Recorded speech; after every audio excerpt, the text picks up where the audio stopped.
एक ऐसे मुल्क में जहां पर बेरोजगारी 21 साल की बुलंद तरीन सतह पे हो और हमारे वफाकी वजीर एहसन इकबाल साहब कहें कि यह बेरोजगारी IMF की वजह से है। एक ऐसे मुल्क में जहां पर गुर्बत के दो कहते ना कि गुर्बत की लकीर के नीचे आधी आबादी हो, 12-13 करोड़ दो वक्त की रोटी से महरूम हो। एक ऐसे मुल्क में जहां पर बड़ी तादाद में नौजवान मुल्क छोड़ के बाहर जा रहे हो, उसी मुल्क के अंदर IMF की नई 23 शराइत अब मान ली गई हैं और उस पर अमल दरामद किया जाएगा। उन शराइत के मुताबिक अब पावर सेक्टर में कोई सब्सिडी नहीं होगी, RLNG के नए मंसूबे नहीं होंगे, SIFC कोई मुराद नहीं देगा, सारे प्रोविंसेस यकसा सेल्स टैक्स जमा करेंगे, फर्टिलाइजर पे, पेस्टिसाइड पे टैक्स बढ़ेगा। अंदाजा कीजिए पहले अशय खुरोश की कीमतें कहां पहुंची हुई हैं। शुगर को फ्री मार्केट दी जाएगी, उसके अंदर मनूवरिंग नहीं होगी।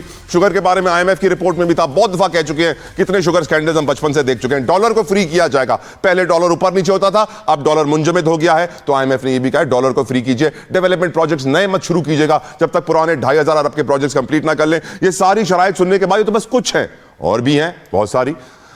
क्या इंपैक्ट आएगा हमारे ऊपर, यकीनन सोचने की जरूरत है। और IMF की कुछ दिनों पहले की रिपोर्ट ने यह कहा था कि जून 2026 तक महंगाई बढ़ेगी और बढ़ेगी। इमेजिन।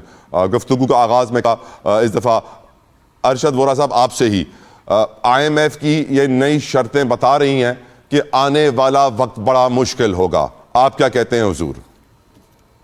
देखें, जो हमने 3 साल पहले प्रोग्राम दिया है, 2 साल पहले जो प्रोग्राम दिया है फाइनेंस मिनिस्ट्री ने, और उस प्रोग्राम में पिछले साल भी फेलियर रहा है और इस साल भी फेलियर नजर आ रहा है।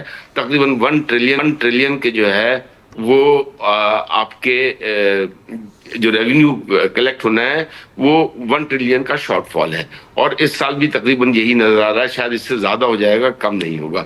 तो इसका मतलब ये हुआ कि फाइनेंस मिनिस्ट्री जिस तरीके से प्लान कर रही है, कहीं ना कहीं कोई फ्लॉ है उसमें। और फिर जब बात होती है, आप देखें हमने हमेशा क्या किया, हमने हमेशा इंडस्ट्री जो है, हमने ये समझाया कि इंडस्ट्री जो है टेक्सटाइल की एक्सपोर्ट हमारी जो है 5%, 4%, 6%, टेक्सटाइल और बेसिक इकोनॉमी 65% आपकी जो एक्सपोर्ट्स है वो टेक्सटाइल्स है। अब आपके वो जो 100 यूनिट्स हैं वो बेहतर चल रहे हैं या 50 यूनिट्स बेहतर चल रहे हैं, वो एक्सपोर्ट कर रहे हैं, उनकी 5-7% एक्सपोर्ट बढ़ जाती है, तो आप ये समझते हो कि आपने तीर मार लिया। आपको यही नहीं पता कि यही आपका पिछले 50 साल से जो है ब्लंडर है कि आप उन 100 मिलों को चलाने की बात करते हो, और जो 750 मिलें पूरे पाकिस्तान में एवरेज हैं, छोटी मिलें हैं, दरमियानी मिलें हैं, वो कभी 3 महीने चलती है, 2 महीने बंद होती है, कभी जो है वो मिल बिक जाती है, कोई दूसरा खरीद के चलाने की कोशिश करता है। आपने उन 750 मिलों को आज तक चलाने की कोशिश नहीं की। आप सिर्फ और सिर्फ कंसंट्रेट करते हो वो 100 और सिलेक्टेड टेक्सटाइल मिल्स पे। तो इसी वजह से आपकी इकोनॉमी, आप वैल्यू एडिड कहते हो कि हम वैल्यू एडिड कर रहे हैं, you are not doing the value addition. आप जो है $1 का कन्वर्जन $60 पे कर रहे हो। आप तो सवाल ही नहीं पैदा होता क्या आप जो है, आपको पता है इंडिया का बांग्लादेश का पर केजी कन्वर्जन रेट क्या है? इंडिया का और इसका जो कन्वर्जन रेट है वो कन्वर्जन रेट तकरीबन $25 पर केजी कॉटन है, हमारा $60 पे हम अटके हुए हैं। तो हम कंपैरेटिव ही नहीं है। हमारे लोगों को यही नहीं पता है कि what is value addition. Value addition is fashion garments, value addition is आपके गारमेंट इंडस्ट्री। आपका जो पाकिस्तान का मेजर एक्सपोर्ट है वो है बेडशीट्स, अपहोस्ट्री, टॉवल, अब जाके जो है डेनिम आया, लेकिन उसका कंट्रीब्यूशन जो है वो बहुत कम है। निटवेयर्स के गारमेंट्स अब आए हैं, उसका कंट्रीब्यूशन बहुत कम है। हम जो है जो असल डायरेक्शन में हमें जाना है, हम उस डायरेक्शन में जाने के बजाय हम उन मिलों को 750-800 मिलें जितनी भी है छोटी इंडस्ट्री को, उसको बर्बाद कर रहे हैं। दूसरी तरफ हम कहते हैं कि हमें डाइवर्सिफिकेशन पे जाना है। ओके, डाइवर्सिफिकेशन पे पिछले 10 साल से मैं सुन रहा हूँ कि हम डाइवर्सिफिकेशन पे जाएंगे, IT में जाएंगे, AI में जाएंगे। आप 1 बिलियन से 2 बिलियन कर लोगे। अभी तक तो आपने बहुत तीर माला 5 बिलियन कर लोगे, जो कि नजर नहीं आ रहा अगले कई सालों में। तो भाई जिससे आप 12 बिलियन 16 बिलियन कमा रहे हो, उसको $30 बिलियन करने की कोशिश करें ना, तब जाके कहीं इकोनॉमी सुधरेगी। और जब तक आपकी एक्सपोर्ट नहीं बढ़ेंगी, ये आपका टैक्स कलेक्शन और ये सारे फिगर जो है ना आपके मिसमैच होते रहेंगे, कभी मैच नहीं हो पाएंगे। महमूद मौलवी साहब, आपकी नजर में IMF की 23 नई शराइत के क्या असरात मुरत्तब होंगे? देखिए, IMF की जो नई शराइत है इसमें कोई अजूबी बात नहीं है। देखिए, वो जो कर रहे हैं मेरे ख्याल से वो रियलिस्टिक बातें कर रहे हैं, और इसमें कहाँ का बात है कि अगर जो टैक्सेस को जो है लोग देखें टैक्सेस दे नहीं रहे हैं, आप देखें कितने आबादी हमारी कितनी है, 25 करोड़ की आबादी है, और आप देखें टैक्स देने वाले कितने हैं। आप ये भी तो देखें ना, अगर जो है टैक्सेस, सर वो लोग टैक्स इसलिए नहीं देते हैं कि हमारे मुल्क में चोरी करने वाले भी बहुत हैं। आईएमएफ ने बताया था 5,300 अरब जो रिकवर हुआ था, वो just tip of the iceberg. इसमें कोई दो राय नहीं है। देखें, जब तक जो है अगर वाकई में इस मुल्क को तरक्की के राह पे ले जाना है और पूरा चेंज करना है, तो ना हम डिक्टेटरशिप चला रहे हैं सही, ना हम जिसको बोलते हैं जमहूरियत सही चला रहे हैं, ठीक है ना। या हम जमहूरियत चला लें सही मानों में, या हम डिक्टेटरशिप सही मानों में चला लें, तो ये मुल्क इस बहरान से भी निकल जाएगा। और जो है मैं कह रहा ना हमें आईएमएफ की जरूरत पड़ेगी ना किसी की। हम एक चीज तो करें ना, देखे ना हमारे साथ के मुल्क थे ना, दुबई तो मैंने तो आंखों के सामने बनते हुए देखा है ना। उसकी वजह क्या है? वहां जमहूरियत नहीं है। सऊदी अरेबिया में जमहूरियत नहीं है, इस्लाम में जमहूरियत नहीं है। कहाँ है इस्लाम में जमहूरियत? जब इस्लाम में नहीं है तो फिर देखें, मेरा कहना है इधर डिक्टेटरशिप कर लें या जो है जमहूरियत कर लें।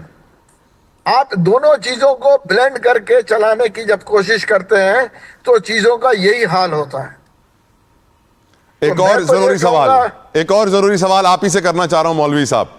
हम जानते हैं मुस्लिम लीग नून की तोपों का रुख जनरल फैज से जनरल कमर की तरफ मुड़ गया है। वफाकी वजीर दिफा ख्वाजा आसिफ साहब का बयान चल रहा है, जेर गर्दिश है, लोग डिस्कस कर रहे हैं कि वो असल में चाहते थे कमर जावेद बाजवा साहब कि आसिम मुनीर की तैनाती पलटने की कोशिश करें। ये ख्वाजा आसिफ साहब ने कहा है, और ये नवाज शरीफ की पुरानी ख्वाहिश थी कि 3 लोग का एहतसाब हो, फैज हमीद, कमर जावेद बाजवा और Saqib Nisar. Do you think ये ख्वाहिश पूरी होगी नवाज शरीफ की? सर देखिए, तवारीख को देखते हुए तो मैं नहीं देखता हूं कि आर्मी चीफ के ऊपर ये होगा। तारीख को देखते हुए अगर कोई नई तारीख बनानी हो तो फिर पाकिस्तान में बहुत सारी नई तारीखें बन रही हैं हुजूर। देखिए, अगर नई तारीख बनेगी तो फिर तो बहुत कुछ होंगे। जैसे मैंने कहा ना, एडमिनिस्ट्रेटिव यूनिट्स भी बनेंगे और कनाल्स भी बनेंगे। देखिए, फिर बहुत सारी चीजें बनेगी। फिर इसका मतलब ये है कि देयर वुड बी, मतलब कोई रियायत किसी के साथ फिर नहीं होगी। आप कह रहे हैं बात निकलेगी तो बहुत दूर तलक जाएगी। मैं समझ गया सर। बिल्कुल, बात निकलेगी तो बहुत दूर। अरशद वोरा साहब, क्या मियां नवाज शरीफ साहब की ये ख्वाहिश पूरी होगी जिसकी तर्जुमानी ख्वाजा आसिफ साहब कर रहे हैं? लेकिन ये फैसला भी नवाज शरीफ साहब की ख्वाहिश, देखें ख्वाहिशें उनकी कुछ भी हो, लेकिन ये उनकी ख्वाहिश पर नहीं हुआ। और चीजें जो हैं वो जैसा भी आपने खुद कहा कि चेंज हो रही हैं, और ये एक हिस्टोरिकल डिसीजन है। अब यहाँ पर अगर जरूरत पड़ेगी, ये तो आर्मी कोर्ट से फैसला करना है ना कि उन्होंने किस पे केस चलाना है, किस पे केस नहीं चलाना। ये किसी की जाती ख्वाहिशात पर डिपेंड नहीं करता। तो it all depends on the army if they feel. और मैं नहीं समझता कि अभी तक अगर ऐसा कुछ होता तो जो है जनरल कमर बाजवा साहब पे ब्लेम। वरना सर मिर्जा असलम बेग के ऊपर क्या कुछ साबित हो चुका है। IJI बनाई थी, मुशर्रफ साहब अदालतों के अंदर क्या कुछ साबित हो गया, सजा किसी को नहीं हुई। आप कह रहे हैं तो अभी भी मुश्किल ही है। मुश्किल है भी। और मैं ये समझता हूँ कि देखें हमारे मैं आई एग्री विद मौलवी साहब से जो उन्होंने बात की है कि यार मतलब डिक्टेटरशिप करनी है तो डिक्टेटरशिप सही तरह कर लो। अगर आपने जो है डेमोक्रेटिकली चलाना है तो डेमोक्रेटिकली सही तरह चलाओ। आप बीच में लटके हुए हो। और हमने ये देखा है माजी में जब भी जो है एक डेवलपमेंट के जो दौर हुए हैं वो क्यों मार्शल लॉ के दौर में हुए हैं। आपकी जो लोकल बॉडीज हैं उसको स्ट्रेंथन मार्शल लॉ दौर में क्यों नहीं किया गया? क्यों कि ये जो हमारी बड़ी पॉलिटिकल पार्टीज हैं ये समझती हैं कि अगर इन्होंने एम्पावर कर दिया नीचे के लोगों को तो फिर ये ऊपर बैठ कर करेंगे क्या? फिर ये चीफ मिनिस्ट्री किस चीज पे चलाएंगे? फिर इनके रेवेन्यूज कहां जाएंगे? तो these are the issues which needs to be addressed. हम देखें, मैं वही बात आ जाती है फिर प्रोविंसेस की। और ये बिल्कुल प्रोविंसेस बनने चाहिए, इसको चाहे एडमिनिस्ट्रेटिव यूनिट के बनने चाहिए। इस एथनिसिटी से निकलना होगा। इस मुल्क को जो सबसे बड़ा नुकसान पहुंचा है वो एथनिसिटी की वजह से पहुंचा है।